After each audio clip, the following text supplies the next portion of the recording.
Thank you. Thank you very much. Appreciate it. It's been a really great period of time. I'll be leaving now, as you know, for South Korea. Some of you will be coming with us. I understand that we may be meeting with Chairman Kim, and we'll find out.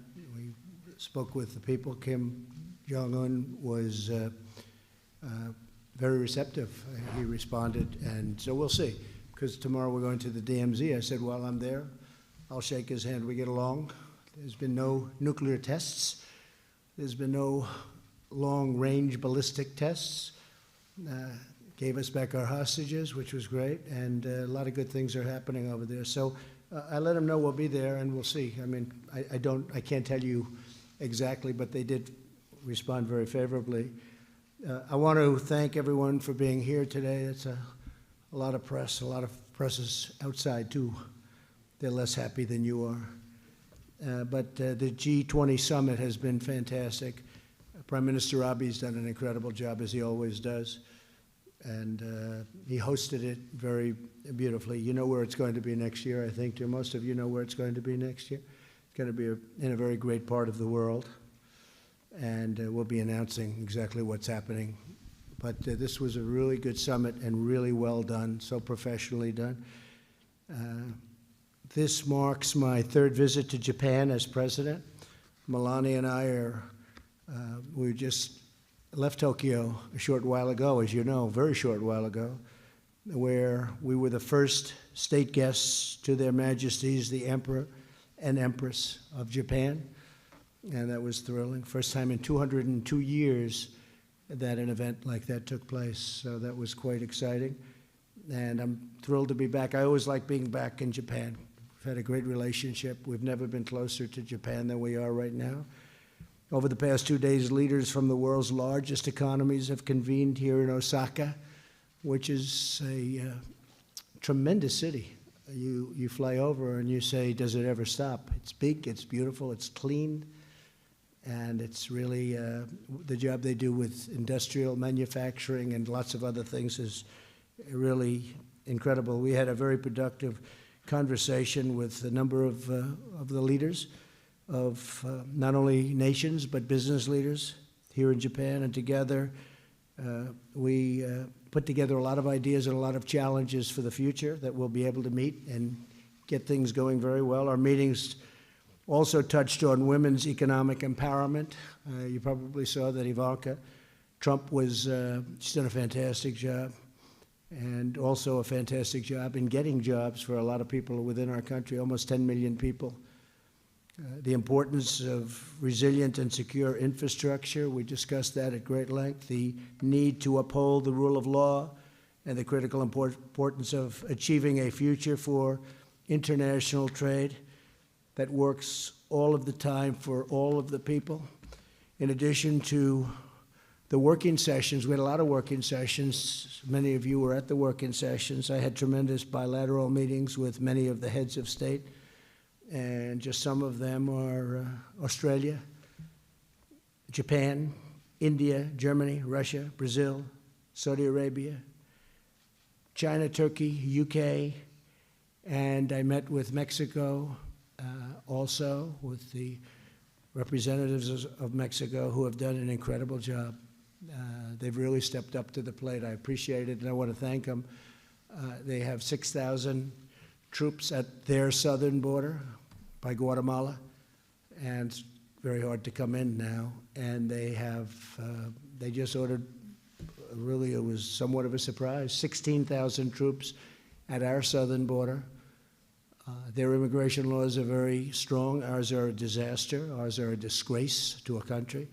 We have loopholes and asylum that we could fix the asylum very quickly. We could get rid of and fix the loopholes, but we could get rid of the loopholes and we would have absolutely no problem at the border. But if you watch the debates, if you call them debates, whatever they were, they don't really, I think they want open borders, I guess, even though 4 years ago they wanted walls to be built.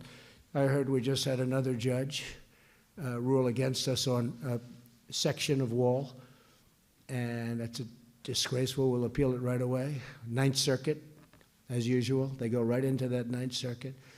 The good news, I put a lot of judges in, and a number of them are in the Ninth Circuit now. And it's very unfair. It's very unfair when a judge can do what they do, where a judge in a certain area can close down a country. But we also had a big victory last week with the wall. We had a judge in D.C. who gave us a very big victory. So we're building a lot of wall, but we had a ruling just yesterday, late, from a judge in the Ninth Circuit. Again, so we're immediately appealing it, and we think we'll win the appeal. There was no reason that that should have happened. And a lot of wall is being built. And again, Mexico's doing a real job. Our Border Patrol, they've done incredible work, and ICE is, they're just special people. Law enforcement generally is just they're special.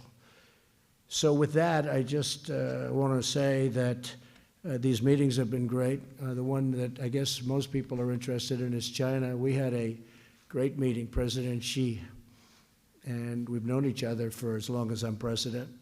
And many of you were at the event in China a year ago when I've never seen anything like it. It was beautiful. We talked about it. We had dinner last night, President Xi and a number of us.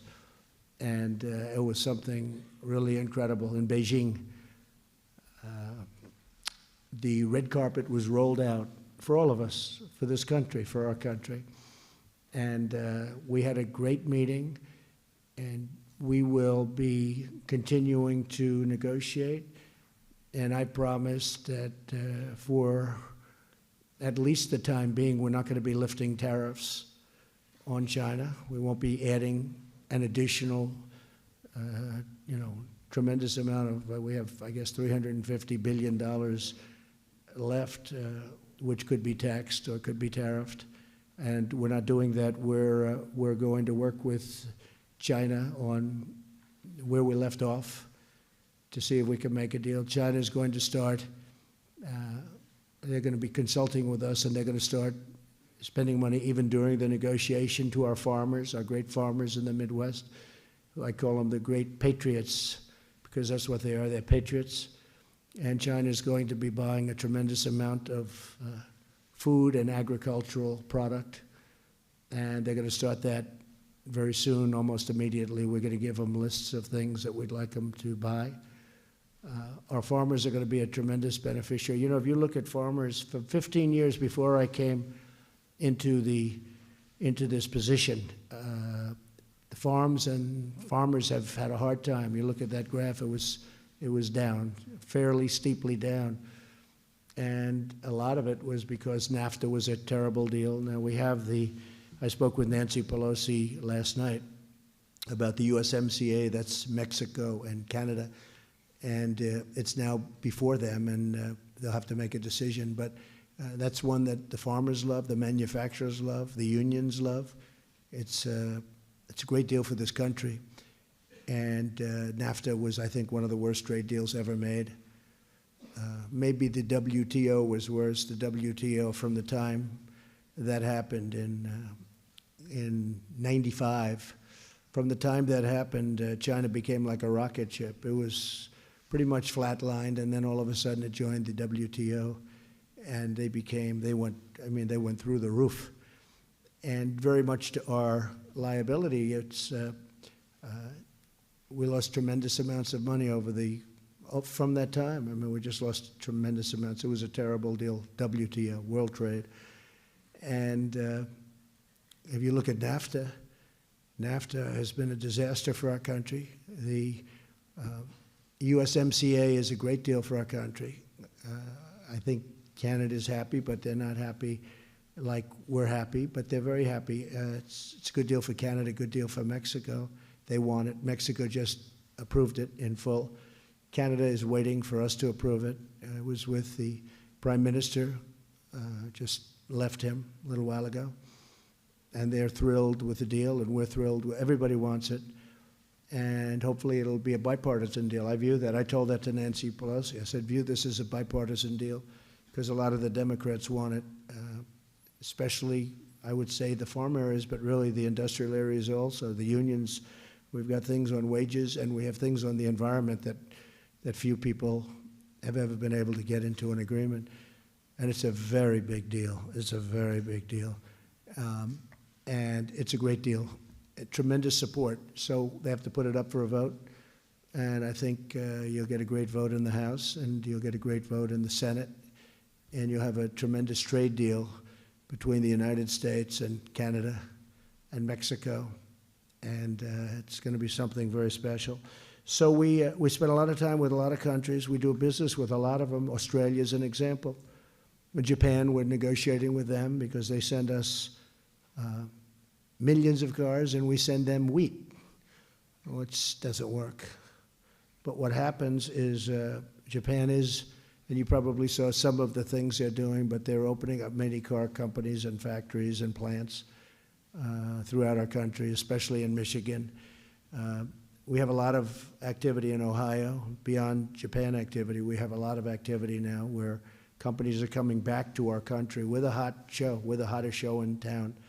We're the hottest show in the world right now. Our economy is the best. One thing that every leader, virtually every leader that I dealt with said is that congratulations, it's incredible what's happened to the American economy. We're the best economy in the world.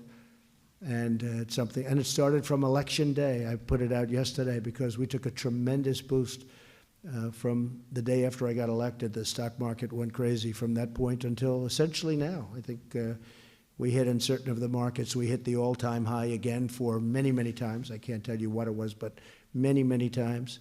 We broke the record, and our stock market is great. Our jobs are great. We have the best job numbers essentially we've ever had. In some categories, definitely we've ever had. The minimum, you could say, is in 51 years, but it's really more than that, and now it's going to be more than that.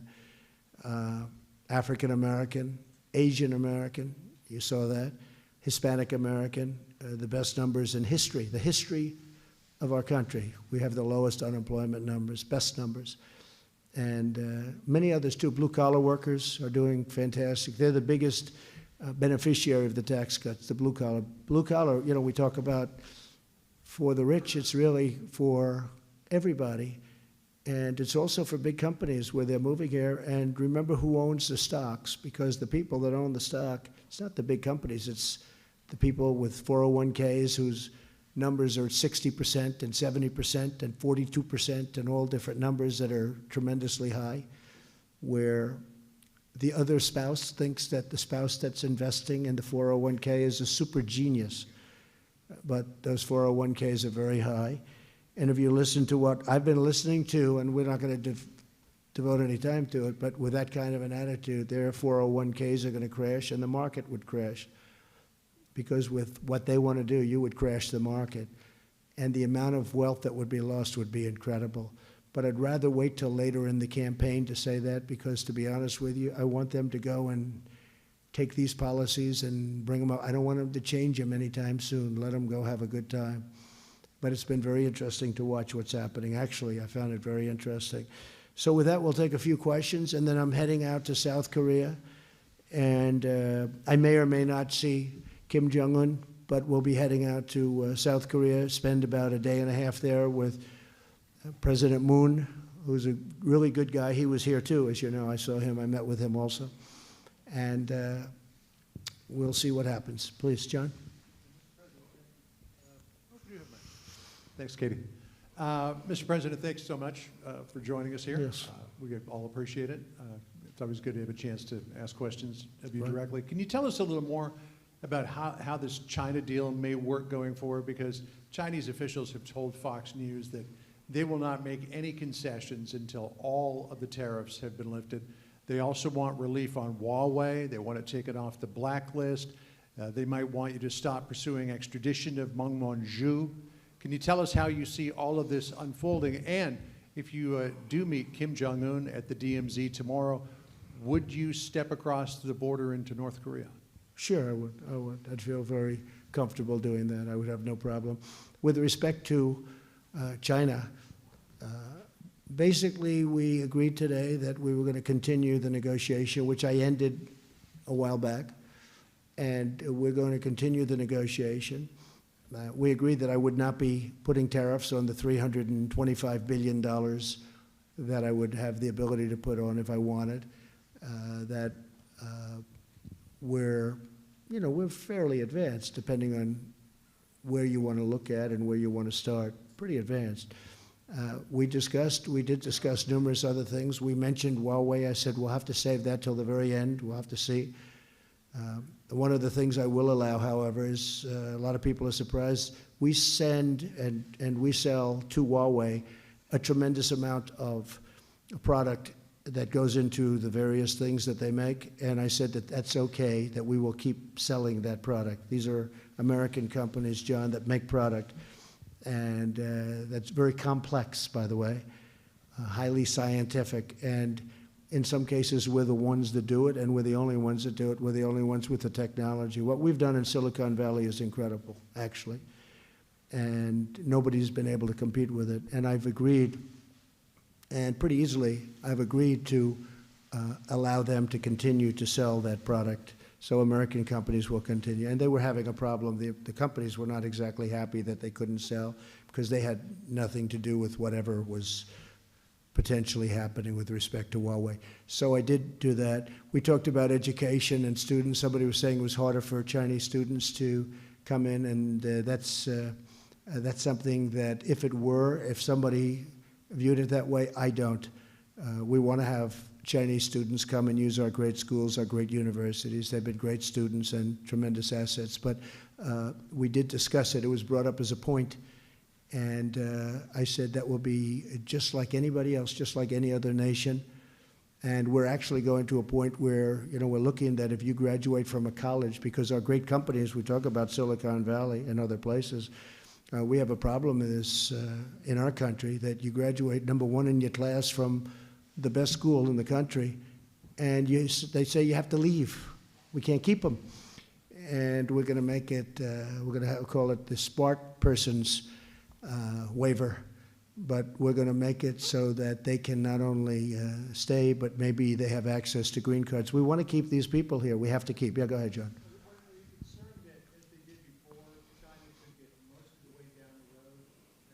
Sure, that could happen, but we're holding on tariffs, and they're going to buy farm product. So, but that could happen, John. This doesn't mean there's going to be a deal, but they would like to make a deal, I can tell you that. And if we could make a deal, it would be a very historic event. We've never really had a deal with China. We've had tremendous deficits. Tremendous amounts of money was put into China, $500 billion a year. And I mean, not just surplus and deficit. I'm talking about real hard cash. And it should have never, ever been allowed to have happened for all of our presidents over the last number of years. Go ahead, please. Yes, Mr. President. Steve Herman from the Voice of America. After your discussions with Prime Minister Abe here, are you still thinking about withdrawing from the U.S.-Japan Security Treaty? And what did the Prime Minister say to you about that? No, I'm not thinking about that at all. I'm just saying that it's an unfair agreement. And I've told him that for the last 6 months. I said, look, if somebody attacks Japan, we go after them, and we are in a battle, full force and effect. We are locked in a battle and committed to fight for Japan. If somebody should attack the United States, they don't have to do that. That's unfair. That's the kind of deals we made. Every deal's like that. I mean, it's almost like we had people that they didn't either care or they were stupid. But that's the kind of deals we have. That's just typical. But I told them, I said, we're going to have to change it because, look, nobody's going to attack us, I hope.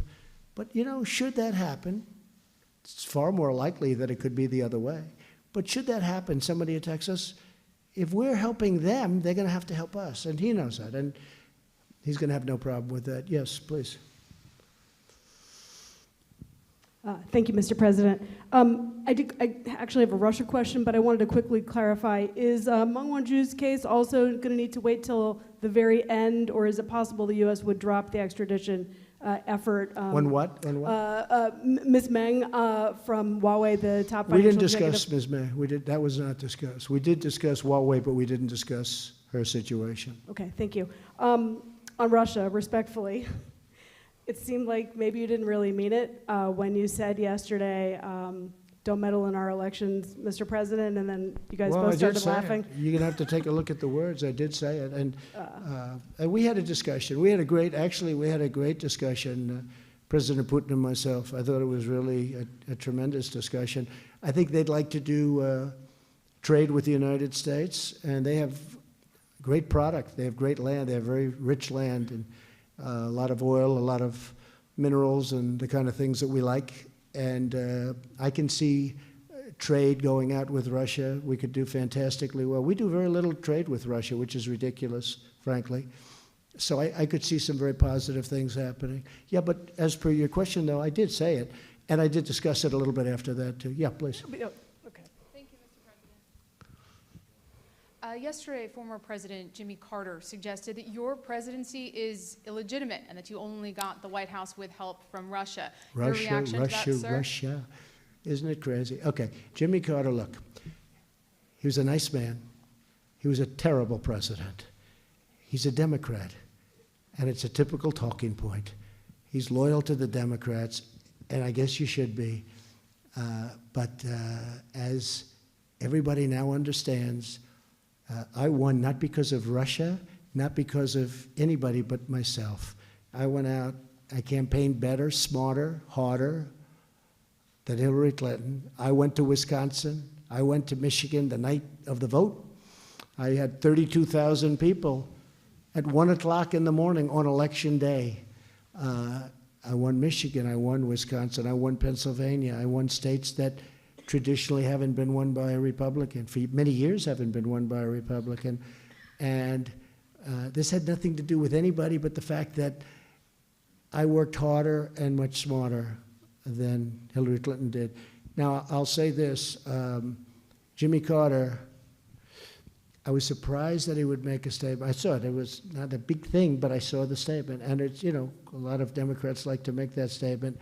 He's been trashed within his own party. He's been badly trashed. I felt badly for him because you look over the years, his party has virtually, he's like the forgotten president. And I understand why they say that. He was not a good president. Look at what happened with Iran. That was a disaster. What Iran did to him, they tied him up in knots. The reason Ronald Reagan probably became president. So, you know, it's a Democrat talking point. Yeah, please, go ahead, Jim. Yes, Mr. President, if I could follow up on the question about your comments with Vladimir Putin about Sure. Russian meddling. You did seem to be joking there with the Russian president. Are we taking that to be wrong?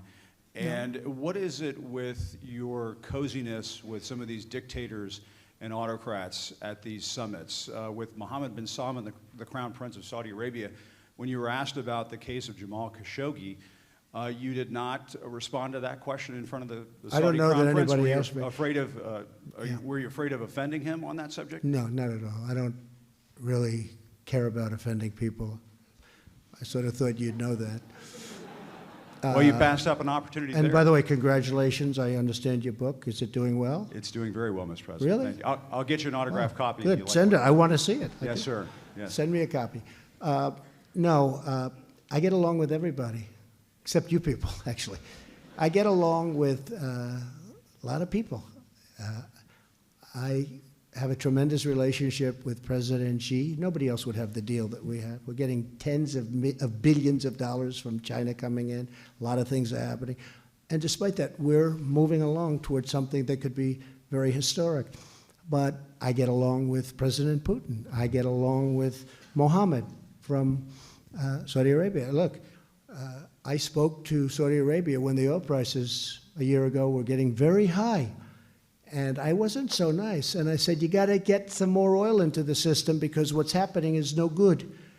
And they did. And people are driving at, you know, very low numbers right now. You haven't seen. In the old days, you'd have spikes where the gasoline went to $5 and more, and it wasn't so good.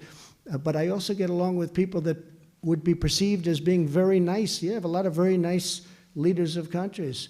I was with Prime Minister May today. I was with so many. You take a look, new head of Australia. Look at Japan. Abe, Prime Minister Abe is a fine. They're all fine as far as I'm concerned. Some are stronger than others. Some are tougher than others. And a lot of President, people. if I may, though, Mr. President, on the case of Jamal Khashoggi, we have a lot of journalists in this room who object to what appears to be the Saudi government's complicity and perhaps orchestration of the assassination and dismembering of a journalist. Yeah. And when you were given the opportunity to call Mohammed bin Salman out on that, you did not do it. Did you do it privately? And do you agree that it is despicable for a government to kill a journalist in that fashion? Yes, I do. I think it's horrible. Or anybody else, by the way. Yeah. But I think it's horrible. And if you look into Saudi Arabia, you see what's happening. 13 people or so have been prosecuted. Others are being prosecuted. They've taken it very, very seriously. And they will continue to. And I've let everybody know I'm very unhappy about that whole event. But if you look at what's going on, and right now within Saudi Arabia, they're prosecuting additional people. There's a lot of things happening.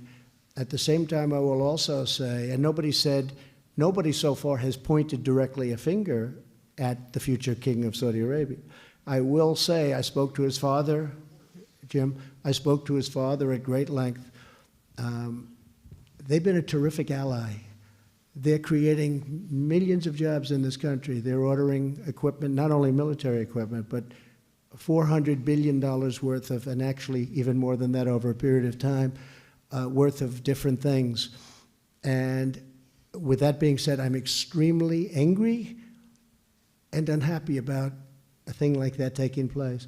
But as of this moment, more than 13 people are being prosecuted, and I hear the number's going to be going up. But it's a good question. Yes, please. Thank you, Mr. President. I'm Ching-Yi Chang with Shanghai Media Group. Yes. It's very good to know that you avert the further escalation of trade tension with China. And can you share some details of your interaction with President Xi this time? And also, if I may, another quick question on North Korea. Do you think it's possible that there will be a third one-on-one summit with Chairman Kim within this year? Well, it might happen tomorrow. I mean, to be honest. We won't call it a summit. We'll call it a handshake if it does happen. I don't know that it will, but it could happen. I think he'd like to do it, and I wouldn't mind doing it at all. I'm literally visiting the DMZ. And so, but I will, as per your question about President Xi, he's a brilliant leader. He's a brilliant man. And you know better than I, he's probably considered to be one of the great leaders in 200 years in China. And we just have he's strong, he's tough, but he's good. We have a very good relationship. And I said, we can't have it where the United States loses this kind of money for the privilege of building up China. It has to be a fair deal. And he understands that. But as he said, nobody ever came to us. It's true. No other president came to him. My presidency could be a lot easier, not only for that, but for many other reasons. It'd be a lot easier. But I don't want it to be easy. It's a point in time. I have a chance to do things that nobody else has ever done. So we're making a deal with China, or we're attempting. And if we don't, we'll go back into, we have a tremendous ripe field of tremendous money that would be coming into our country. But I have a feeling that over a period of time, and again, I'm not rushed, and I told him that I want to get the deal right. It's extremely, I wouldn't even say complicated, but very intricate. But in the meantime, I think our farmers are going to end up being the great beneficiary. And what I did with the farmers, because they did lose a certain amount of money, I went to Sonny Perdue, who's our Secretary of Agriculture. I said, Sonny, how much money in the best year did China spend on our farms, in our farms, buying? He said, the best year, about $16 billion. I said, okay, well, we're taking in much more than that now every year in tariffs. And I took $16 billion out of those tariffs, and essentially out of those tariffs, and we're distributing it among farmers who have been hurt because they've been used as a pawn so that China could get a good deal. But in the end, the farmers are going to be the biggest beneficiary. But I've made up for the fact that China was, targeting our farmers because they know the farmers like me, and I like them. I love them. And they sort of love me, I guess, when you get right down to it. And it was $16 billion. It's a lot of money. But I took it out of the tariff money, essentially, and we We are in the process of distributing. The farmers could not be happier, other than they're unusual. I had them around a table, many of the farmers, and about 5 weeks ago, they said, we don't want money. We want just a level playing field. I said, you're right. Most groups want money. They'll take any way you want to give it to them, they'll take. The farmers are in a class by themselves in so many ways. They don't want subsidies. They don't want a handout. All they want to do is have a level playing field. They're unbelievable people. And as I said, they're unbelievable patriots. John? Thank you, Mr. President. Thank you. First, a quick follow-up. You've made this very public invitation to Kim Jong-un. Yeah. Will it be a bad sign if he doesn't show up? No. Of course, I thought of that because I know if he didn't, everybody's going to say, oh, he was stood up by Chairman Kim. No, I understood that. It's very hard to, he follows my Twitter. He does? It's very hard. Yeah, He follows I you on guess so, Twitter? because we got a call very quickly. Okay. A lot of people follow it. But, you know, they've contacted us and they'd like to see if they could do so. And we're not talking about for, you know, extended, just a quick hello. And we get along. I get along with him and I get along with other people. Like, you know, for instance, on Jim's question, it's a fair question, but I really have great relationships with everybody. I think, you know, I said a long time ago that maybe I'll be a sleeper on foreign policy. And if you look at what's happened on foreign policy, now we are working on Iran, and we'll see what happens. I think they'd like to make a deal. I think they'd be very smart to want to make a deal, but we're going to see what happens. I'm okay. I have all the time in the world. They're doing very poorly. They were very brutal when I first came in. 18 sites of confliction, meaning where they were behind. But I think on foreign policy, if you look at what's happening, and the other thing that's happening is we're not being taken for suckers anymore. I mean, we have countries where we'd lose on defending them because we defend a tremendous percentage of the world, and they don't pay us for it. And then on top of it, we lose money with that same country on trade. And it's all changing, and they understand it's changing, and they expect it to change. They can't believe, honestly, like I'd ask Prime Minister Abe, I said, how did this happen? Where you send us billions and billions of dollars worth of cars and other things, and we send you practically nothing. He said, nobody ever complained. Same thing with China. I said, you know, you send a car to us, we charge you essentially nothing. It's 2.5%, but basically you don't have to, there are ways around that. So you send a car to us, and you pay nothing. We send a car to you made in the United States, and we have to pay 45% tariff. How did that happen? He said, we just kept lifting it, lifting it, lifting it. I mean, they're being honest with me. We just kept lifting it, and nobody called. But I call. I call. Go ahead, John. And I want to ask you about the debate. You clearly saw at least some of the Democratic debate. Yeah. I'm sure you saw the exchange between Joe Biden and I did. Kamala Harris on the issue of federal busing, federally mandated busing. Biden thought that was a bad policy. He tried to stop it. Kamala Harris said it was an important part of desegregation, including in her own experience. Where do you stand on that issue of federally mandated busing? Well, first of all, before I get into that, I thought that she was given too much credit. He didn't do well, certainly, and maybe the facts weren't necessarily on his side. I think she was given too much credit for what she did. Wasn't that outstanding? And I think probably he was hit harder than he should have been hit, Biden. I thought he was hit actually harder. And as far as that, I will tell you in about 4 weeks, because we're coming out with certain policy that's going to be very interesting and very surprising, I think, to a lot of people. Jennifer, do you have a question? But do you think Kamala Harris would be a tough opponent for you, given what you saw in that debate? You never know who's going to be tough. You never know. One that you think is going to be tough turns out to be not much. And sometimes you think one, and I've seen it, because look, I had 17. We had actually a total of 18. A lot of people think 17. Governor of Virginia, remember? Ed, the governor of Virginia, wasn't there long, the previous governor.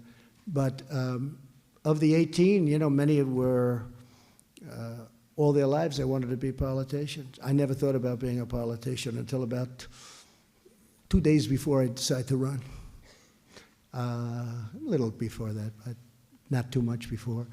And they you know, you looked at some of them, they're very talented. You look at their resumes, it's like, great. And sometimes the ones that I thought would be the toughest were not the toughest at all. I mean, I could write a book. I should write a book. But some of the people that I did in the Republican, because we had sort of a similar thing. We had 18 instead of, I guess they have 24, 25.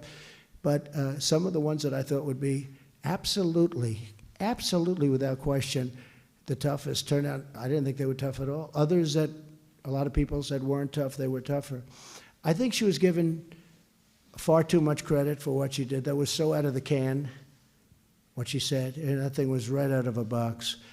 And I thought that he didn't respond great. I wouldn't say it was one. This was not Winston Churchill we're dealing with, okay? But it wasn't. I don't think nearly as bad as they portended it to be. Jennifer, go ahead. Thank you, Mr. President. Thank you. Could I clarify your negotiations and what you agreed to with China on Huawei? Sure. Did you agree that Huawei can sell to the U.S. or that U.S. companies can sell to U.S. Huawei? companies can sell their equipment to Huawei. We're Okay. talking about equipment where there's no great national emergency problem with it, but the U.S. companies can sell their equipment. So we have a lot of the great companies in Silicon Valley and based in different parts of the country that make extremely complex equipment. We're letting them sell to Huawei. And then on Turkey, sir, will Turkey face sanctions if it goes ahead with the S-400 purchases? Okay, so Turkey is an interesting case because there's another one, Jim, that I get along with very well, and he's a tough cookie, okay? Right? President Erdogan. He's tough, but I get along with him. And maybe that's a bad thing, but I think it's a really good thing because, frankly, he wanted to wipe out, he has a big problem with the Kurds, as everyone knows, and he had a 65,000-man army at the border, and he was going to wipe out the Kurds who helped us with ISIS. We took out the caliphate. We have 100% of the caliphate. And I called him and I asked him not to do it. They are, I guess, natural enemies of his or Turkey's. And he hasn't done it. They were lined up to go out and wipe out the people that we just defeated the ISIS caliphate with. And I said, you can't do that. You can't do it. And he didn't do it. So I have a relationship. But let me tell you, so he goes out. During the Obama administration, he wants to buy our Patriot missile. Right? They wouldn't sell it to him.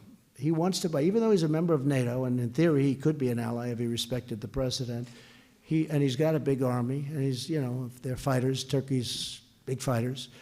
And we're working on Idlib province together because he doesn't want to see 3 million people killed, and neither do I in Syria. And I mentioned that was another thing I mentioned, folks, to President Putin. I said, please, take it easy with Idlib, because, you know, they've been encircling that. I think if I didn't put out a statement 6 months ago, that would have been catastrophic. But there you have 30,000 terrorists in Idlib province. You have 3 million people. And, you know, getting terrorists is okay. But you don't want to kill 3 million people or 1 million people to get the terrorists. So anyway, we get along great, but what happened with Turkey, and I will tell you when it's fair, when it's not fair, he wanted to buy the Patriot missile. President Obama's group said no. He kept wanting to buy it. They kept saying no, no, no. Couldn't buy it. Now, he needed it for defense. He needed it. So he then went to Russia, and he bought the S-400, made a deal to buy it, because he couldn't get it. They wouldn't allow him to buy it. They wouldn't allow it. This administration, meaning this administration previous to mine, would not let him buy it. So he goes out, he goes to Russia, and he makes a deal for the S-400. And let's assume it's not nearly as good. But he made a deal. He paid him money, a lot of money, put up a lot of money. And he bought it. As soon as he bought it, people went back to him from our country, and they said, listen, we don't want you to use that system because it's not the NATO system, et cetera, et cetera. You know all the reasons. We don't want you to use that system. Do us a favor. We'll sell you the Patriot. He said, it's too late. I already bought it. There was nothing he could do. He already bought it. In the meantime, he bought over 100 F-35s, the greatest fighter jet in the world. It's stealth. You can't see it. It's real hard to beat something when you can't see it. But he bought over 100. I think he bought 116. But he bought over 100, a lot. And he has options for more. And now he wants delivery. He's paid a tremendous amount of money up front to Lockheed, our company, our jobs, everything. And now they're saying he's using the S-400 system, which isn't compatible with our system. And if you use the S-400 system, Russia and other people can gain access into the genius of the F-35. But honestly, I'm all for our country, but he got treated very unfairly. He was told, you can't buy it, you can't buy it. You know, it's the old secret. When you can't have something, all of a sudden he ends up going getting something else. And then they said, first they said, we'll sell it to you, you can have it in 4 years. Then they said, we'll get it to you immediately. But he said, I can't do it. I've spent a fortune on buying another system, similar system, from Russia. The problem is he already bought the planes, and the planes aren't compatible from our standpoint, not from the standpoint of compatibility, but from our standpoint, national security-wise. So it's a mess. It's a mess. And honestly, it's not really Erdogan's fault. So now we have breaking news. Donald Trump loves Turkey. So he that loves means Turkey. it doesn't Donald sound Trump like is you're- on the side of Turkey instead of the United. No, I'm not. You don't sound I like love you wanna our go country, ahead but with I have to sanctions. tell you, President Erdogan, who has done, he gave me our pastor back, Pastor Brunson. Nobody else could get him back. Remember? They couldn't get him back. President Obama, he was in jail for 35 years. He was going to be in jail forever. Pastor Brunson, who was an innocent man. I called him, and after a very short period of time, Pastor Brunson was standing in the Oval Office with me, and he was back. So, you know, he's been, from my standpoint, and he's a tough guy, okay, when you talk about tough. He's tough, but I get along with him. I think he was unfairly treated. We were told you can't have it, and then after he bought another system, we said, we'll sell it to you, we'll give it to you right away, but he couldn't use it then. But by that time, he had already bought the plane. So it's a complicated deal. We're working on it. We'll see what we can do. Can I ask you one last quick thing on China?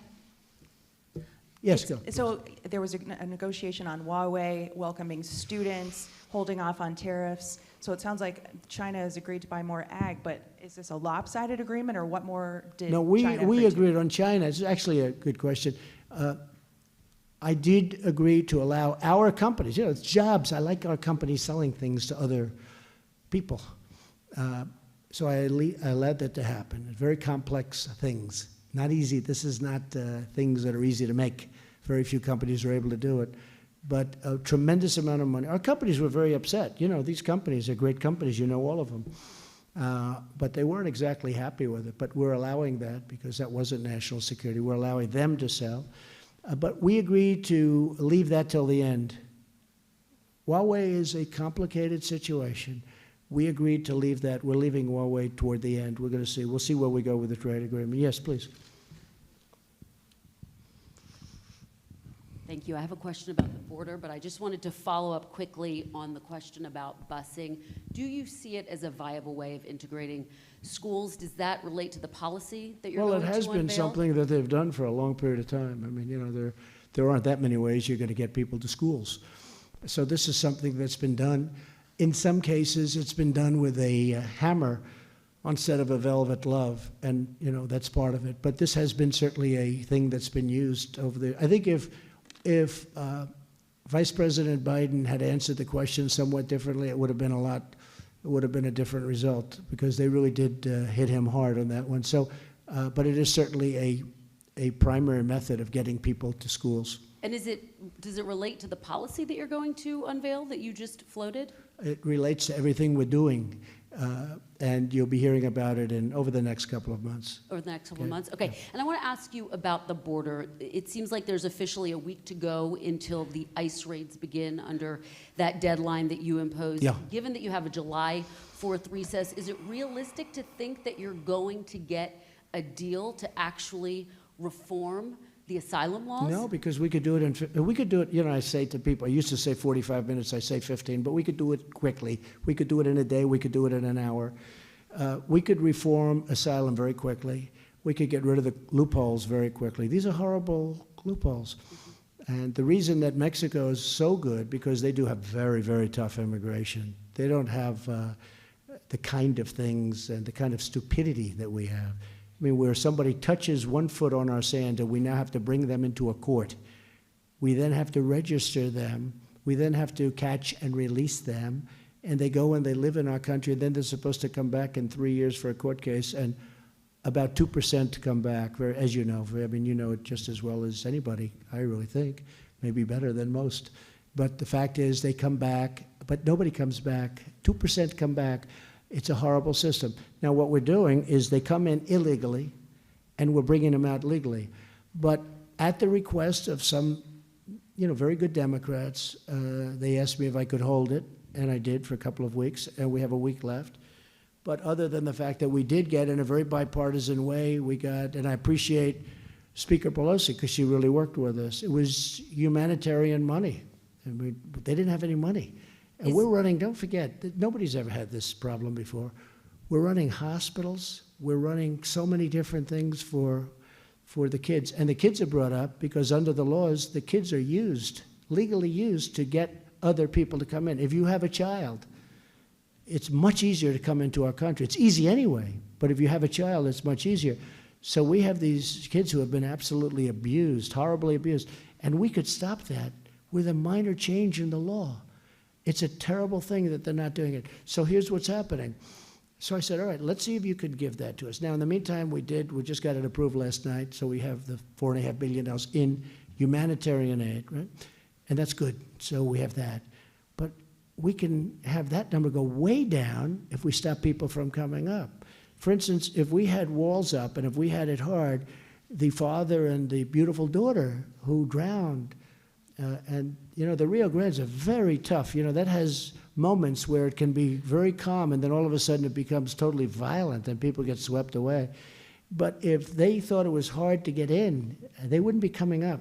They wouldn't be coming up. And so many lives would be saved.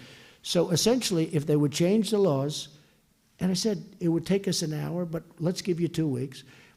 At the end of the second week, we'll be removing people, legally removing. In other words, you're still planning for that deadline? That deadline is still in place, oh yeah, which is now a week from unless now. we do something pretty miraculous. But the Democrats, it seems to me, they want to have open borders, and for the life of me, I cannot figure that out. It's one thing, because I want people to come into our country. We need them because we have all these companies coming in. We have Foxconn in Wisconsin. We have so many companies coming in, auto companies. Just today, I was with President Abe. He told me another auto company is going to build a big plant. They need people.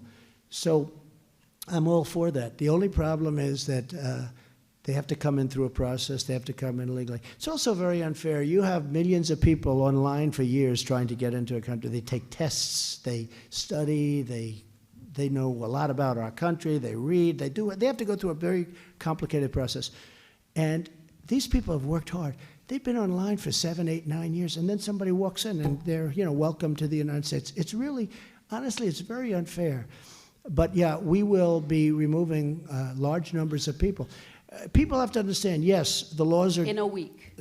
Starting in a week after, it's sometime after July 4th. So the deal that was just passed does nothing to make you Well, want that's to different. step That's back humanitarian. from No, that that's a different. That's humanitarian. We needed that just to take care of, because we're running now hospitals. I mean, the Border Patrol, these are incredible people. They're doing what they, nobody ever thought they were going to be doing this.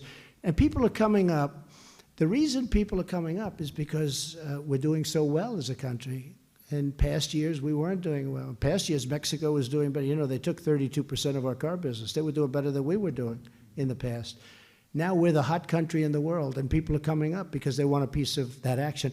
And the other reason children are coming up is because we had a separation policy, okay? Under President Obama, we had separation. President Obama built those cells. They were in 2014, they were built. They all said, oh, look how horrible. Then it turned out that it was built by President Obama. And I'm not blaming anybody. I'm not blaming him. I just say this. They had a separation policy, right? I ended it. But when I ended it, I put out a statement. I think it's going to bring more children up because you're ending it. You're saying now the child can stay with the parent. So I said, ending it is nice in one way, but in terms of what we're doing, it makes it even tougher. But the really bad thing is the cartels. And I really think that Mexico, because, they did 6,000, now they're doing 16,000 on our border. I think that Mexico is looking to swamp the cartels, and those kind of numbers will do it. It would be a great thing. What Mexico is doing for us is great. By the way, without the tariffs, they wouldn't have done it, folks. We've We've been after them for many years to do it. But they have really, so far, it's only a week, the numbers are way down. And so far, a lot of good things have happened. Yes, sir, please.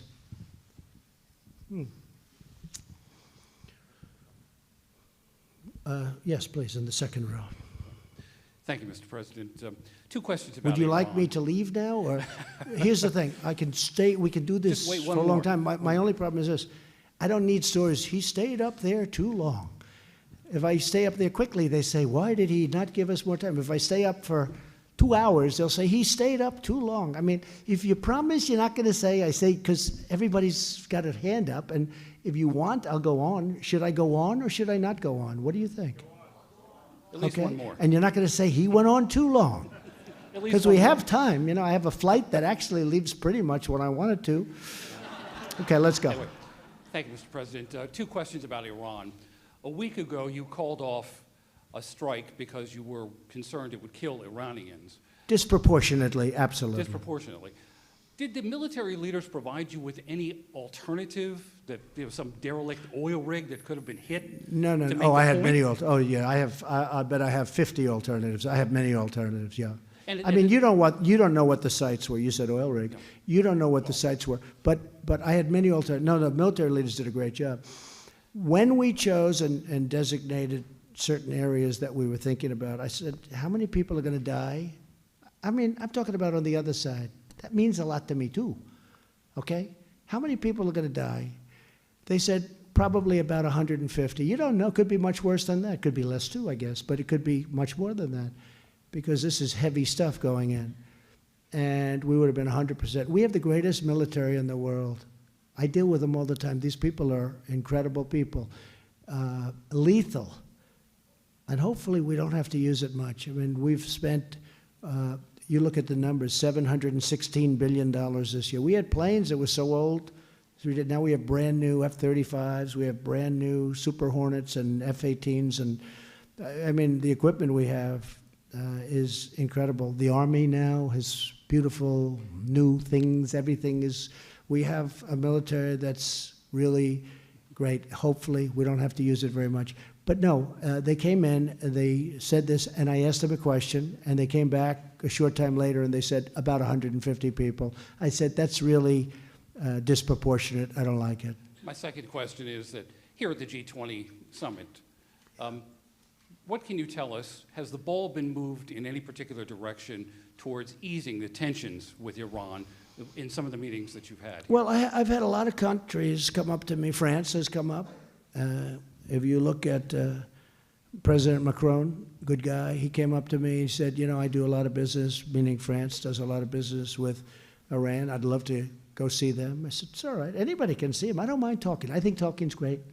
I'm not going to say, oh, don't talk to him, don't talk to him. I do think John Kerry should not have been talking to him. I think that's delaying this process a lot. I think he violated the Logan Act, actually. But I think John Kerry speaking to Iran a lot, maybe saying things like, gee, you know, if you wait another 15 months, maybe Trump will lose the election, and then you can deal with a person that's a lot easier than Trump. You'll deal with a stiff that'll give you everything you want. And that makes it a little tougher for me to make a deal, but that's okay. Yeah, please, go. Mr. President, during the week you tweeted out your displeasure with the Supreme Court's decision on the census, and you suggested you may seek to delay. Yeah, I think the it's very unfortunate. Are you in fact going to try to delay the census? Well, we're looking at that legally because they're asking us to do a census. And, you know, the census was shocking to me. I figured it would be, you know, not expensive to do a census. It's billions of dollars. You know that, right? Billions. Billions. They go knock on doors of every house in the country, and they get everything. They're not allowed to ask whether or not somebody's a citizen of the United States. How horrible and ridiculous is that? So we are looking at that, yeah, sure. Do you know if you because have it the legal wasn't authority to do that? a real decision that, boom, this is the way it is. It was like now, right now. It depends on what happens, I guess. It was a very strange decision. It was a very, very sad decision. Not in terms of voting, not in terms, just a very sad. because it was so convoluted. It was, to get to that decision, had to be very, very hard. Well, the justice said that your guys were playing politics in deciding not to count non-citizens. Hey, who's really playing politics, okay? Check it out. You tell me who's playing politics. Yeah, go ahead, please. Thanks, Mr. President. I think I heard you mention earlier, Jeff Earl with Daily Mail. It's been a while. I think I heard you mention that with Vladimir Putin, you had said you spoke about election interference privately as well. Did you speak to him in a sterner tone? Did you tell him there would be serious we consequences? talked about it. Hey, we talked about it. You know, we've talked about it before. You know, he denies it totally, by the way. Just, I mean, how many times can you get somebody to deny something? But he has in the past denied it. He's denied it also publicly. But we talked about it. We talked about a lot of other things. I tell you, we talked about something that I think is very important, and that's putting a cap on what he's buying and we're buying from a nuclear standpoint and other arms control. We talked a lot about arms control, and I think he'd like to see arms control, and so would we. I think it makes a lot of sense. What was the context in which? Yeah, go ahead. Did you raise what was in the Mueller report? Did you sort of articulate to him? Well, the Mueller report was a very good report. I mean, it was a good report. I had 18 people that hated me. I had Mueller, who was totally conflicted and obviously didn't like me. He was totally conflicted, and yet no obstruction, no collusion, and you know that was a good report. Yes, please. And you know the Democrats want a do-over or 5. They want to get it right. They're working to get it right. They want a do-over or 5. Yes, please. Edward Zoll with True News. President Trump, your administration just unveiled the economic portion of the deal of the century. My question to you is, why were no Palestinians members of the White House Peace Plan Committee? Well, they are a very important part of it, but they don't really have to be. We're just getting started. We have, and as you know, we have a very good David Friedman, great gentleman, one of the most successful lawyers in New York, who loves Israel. David Friedman. Jason Greenblatt, who worked for me and my company, great lawyer, great talent. Jared Kushner, and with me being president. If you don't get that deal done, it'll never happen. We'll have to see what happens. But I think the Palestinians, basically, I'm not sure. I know they want to make a deal, but they want to be a little bit cute, and that's okay. I fully understand where they're coming from. As you know, I've ended the money to, we were paying them $550 million a year. And I ended that money because a year ago I heard they were saying nasty things. I said, wait a minute, we're trying to make a deal, we're trying to help them, and they're saying these nasty things, we're not going to pay. Now, if a deal is made, we would go back on a humanitarian basis, not so different from the border, because you see the problems and what's going on. It's terrible. But I think we have a very good chance of making a deal, and a lot of people think that's probably the toughest deal of all. And it may very well be the toughest deal of all. A lot of people think it can't be made. I mean, over the years, a lot of people would say that's a deal that can't be made no matter what. But, you know, hey, I like to, we're going to try. But I really believe that I went to other negotiators from past years, for many, many years they've been trying to make this deal. And I said, did you ever take the money away? Because they were always very hostile. And they said, no, we wouldn't do that. That's inappropriate. Why is it inappropriate? I mean, they're saying bad things. Why is it inappropriate? And what I've done is said, look, if you're not negotiating and if you don't want to help make peace, we're not going to pay you. So let's see what happens. I think they want to make a deal. And I've had a very good relationship with some of their leaders. And obviously, I've had a good relationship with Israel. Now, the transaction was thrown up in the air a little bit because of what happened with Bibi Netanyahu's election. They thought he won, and then all of a sudden they couldn't put together the coalition, and now they're back to campaigning again. So that was something that came up that who would have expected that? Maybe something will happen faster, but you know that's going to be going on for about 3 months. There's a good chance we could, there's a chance. I don't want to even say good chance on that one because people say it's the hardest deal. I've heard when I was young, I'd say, what do you think of this? Oh, that's tougher than Israel and the Palestinians making it. They used to use that as like the metaphor. They used to use that as the excuse for a deal that was very tough to make. So it's probably about the toughest deal to make. I actually think that there's a good chance. Yes, sir, please, go ahead. Yeah, white shirt. No, the gentleman behind you. Yeah, okay, go ahead. We'll get you. Thank you. Go ahead. That's the man I'm looking at. Dimitri Sevastopoulos, Financial Times. Can I just ask first one clarification? Sure. Are you saying you're taking Huawei off the Commerce Department not at all. entity No, list? we're going to be talking about Huawei, but we are going to be supplying equipment from our companies. Our companies make billions and billions of dollars worth of equipment, but we are not discussing Huawei with President Xi yet. I want to see, before we start getting into that, I want to see where we end up. We have to. We have a national security problem, which to me is paramount, very important. But are you taking Huawei off the Commerce Department entity list? We're talking about that. We have a meeting on that tomorrow or Tuesday. Okay. And my question is, you talk a lot about the economic and the trade practices of China. You're very critical. You don't talk so much about the national security concerns about China. Well, what do you worry about China? That goes without. I think that goes without saying. I mean, look what I've done. Look who's done what I've done. I took ZTE off, if you remember. I was the one. I did that. That was a personal deal. And then President Xi called me, and he asked me for a personal favor, which I consider to be very important. He's a leader of a major country, and it was very important to him, having to do with where the employees are located and his relationship to that area. And it was 85,000 employees, and they were almost out of business. And he agreed to pay $1.2 billion penalty and some other things, including a board change and including some management changes, et cetera. The ZTE, which is much smaller than Huawei, but it's very big. And they paid us $1.2 billion. I mean, part of the problem is then the Democrats go out and say, if I got $200 trillion, they'd say, this was terrible, what a terrible deal. Because that's the way politics is. It's sort of sad. But, we got $1.2 billion, and we closed it, we opened it. And we had certain changes made, as you know. They made changes to the board. They changed the board. They made management changes. And they paid a lot of money, and they also have to buy American product.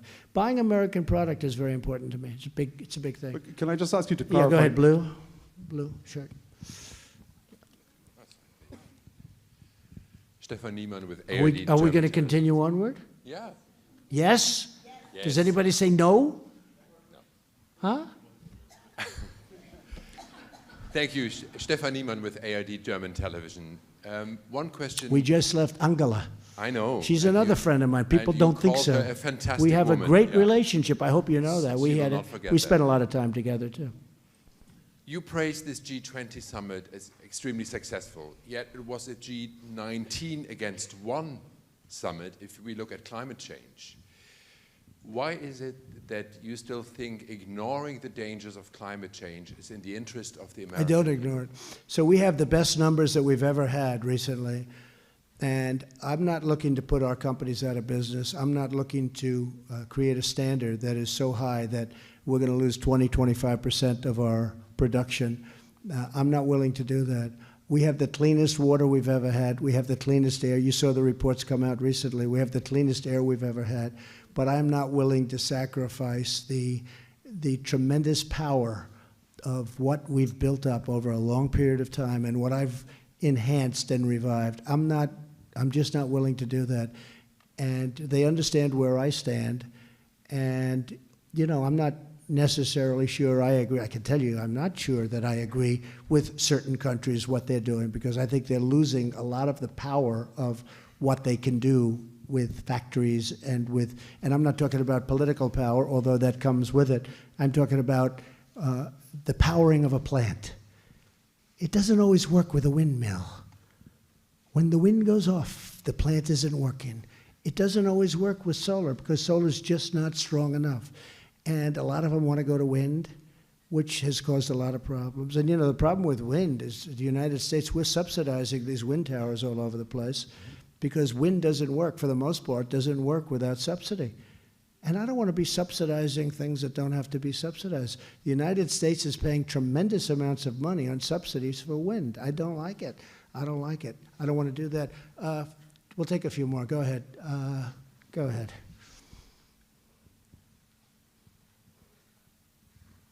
Thank you, sir. 2 questions on Iran, please. One. One question on Iran. Okay. Well, Iran. Pick the better one, please.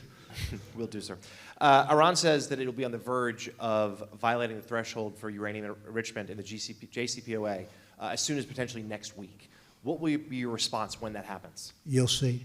Okay. Can I have a follow-up? That's all I can do. That's all I can do. No, But that's all I can do. I can only say you'll see. We cannot let Iran have a nuclear weapon. Just can't do it. Please. Thank you, Mr. President. Celia Mendoza from VOA Latin America. You met yesterday with President Putin, and the readout says that you touched the subject of Venezuela. Yeah. Can you expand a little bit of what was said during the meeting about Venezuela? And also... well, first of all, we're following Venezuela very closely. It's a catastrophe. It's what socialism can do. I use it all the time. I mean, it's what socialism can do. It was one of the richest countries 20 years ago. It's got among the largest oil reserves in the world. And they don't have food. They don't have water. It's really actually incredible. I've discussed it with almost every leader this weekend. We discussed Venezuela because we don't ever want that to happen to us or their countries. Okay, go ahead. You mentioned that change of regime takes time, and then in Venezuela it has No, sure, proven... it takes time. But do you think that is a possibility? Problem is so many people are leaving Venezuela. It's like going to be a ghost town. It's a very bad thing that's happening in Venezuela. Nobody's seen anything quite like it, actually, especially from the standpoint that they were so wealthy. They've gone, I know so many people from Venezuela living in Miami. They're incredible people. They're incredible. A lot of them live in Doral, Miami. They call it Little Venezuela. I know them so well. These are people that are hard workers, warm. They're just incredible. And to see what's happening to Venezuela is heartbreaking. It's really heartbreaking. President, do you think that it's a time for change the strategy? And do you still believe that Juan Guaidó is the person to lead the country? You have back him up? Sure. You have a lot of strategies. I have 5 different strategies. I could change any moment. But in the meantime, we're helping them from the standpoint of aid. We're getting as much aid as we can. I think they're making a big mistake because they're not making the aid very easy, as you know. You know, they're not making it easy to get to people. But people are starving to death, and their water, they have no water. They have no water. They have oil, but they don't have any water. No, we have a lot of things in store if we have to do that. We don't want to do anything, but you know, we don't want to get involved to the extent that you may be thinking. But we have a lot of alternatives. We have 5 different alternatives for Venezuela, and we'll see what happens. It's doing very poorly, and Maduro is doing very poorly. Obviously, it's not. It's just not working. Just not working. Yes, ma'am. Go ahead. So, from where are you? Politico. Okay. Anita Kumar, Politico. I just wanted to follow up on the questions that were asked, that Jim asked about. Question about the Crown Prince that you met with earlier today. I didn't hear you answer the question. Did you raise the killing of Jamal Khashoggi with him, and what was the response? I asked him what was happening, and he was telling me that, I think he said 13, but it could be more, and I think he said more in the works. That there are large numbers of people being prosecuted. He's very angry about it. He's very unhappy about it. And I did mention it to him very strongly, and he answered very strongly, but they're prosecuting large numbers of people. That was a bad event. And sir, Okay, can I just yeah, follow? go ahead, Sir, please. can I just follow up? You mentioned that the intelligence you mentioned that no one had pointed the finger at him, but actually the CIA did, the intelligence communities.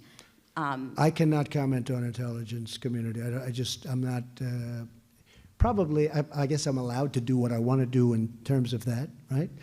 We can declassify, unlike Hillary Clinton. She decided to just give it out. We can declassify. The truth is that I just don't want to talk about intelligence, but I will say this. A lot of people are being prosecuted, and they're taking it very seriously over there. And they've done a great job in Saudi Arabia from the standpoint of women, and from a lot of different things are happening in Saudi Arabia. One of the other things very important with Saudi Arabia, that not only are they an ally, not only have they spent tremendous amounts of money coming into our country, and they have been a good ally, and they have actually bought tremendous amounts of military equipment that we use and that we're able to use. But they're also very much now changed their ways as to financing terror, which I can't say for a lot of other countries. If you look at Iran, if you look at other countries in that area, they're financing terror. Now, it's harder for Iran because Iran doesn't have the money they used to have. And they were given $150 billion. They were given $1.8 billion in cash. But Saudi Arabia's come a long way. I'll tell you, in terms of reform, Saudi Arabia really has come a long way. Yeah, please, in the gold.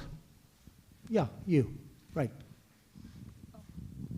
Thank you very much, Mr. President. I'm Zhang Qi with China's Caixin Media Business News Organization in China. Just a little bit follow up on Huawei. You say you're gonna discuss Huawei's entity listing soon. Or is it would you say it's a possibility that Huawei is gonna be removed from the list? Is it gonna what? Removed from the entity list. I don't want to talk about it now. I mean, we're looking at that very carefully.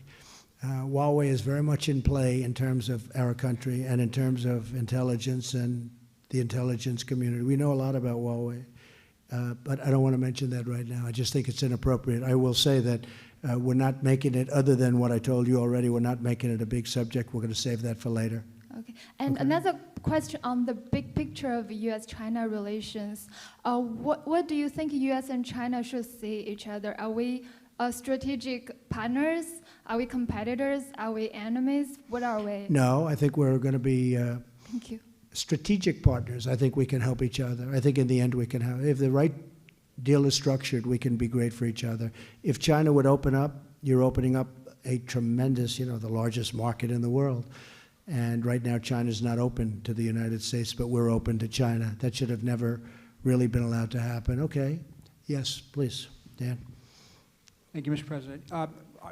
On Russia, are you planning to go to Moscow next spring as President Putin invited you? And yes. Do you agree with him that Western-style liberalism, as it's been defined over the post-war period, is now obsolete and no longer relevant to today's world? Well, I haven't heard him say that, but he did invite me to Russia for the defeat of Nazis. That's a big thing, defeat of Nazis.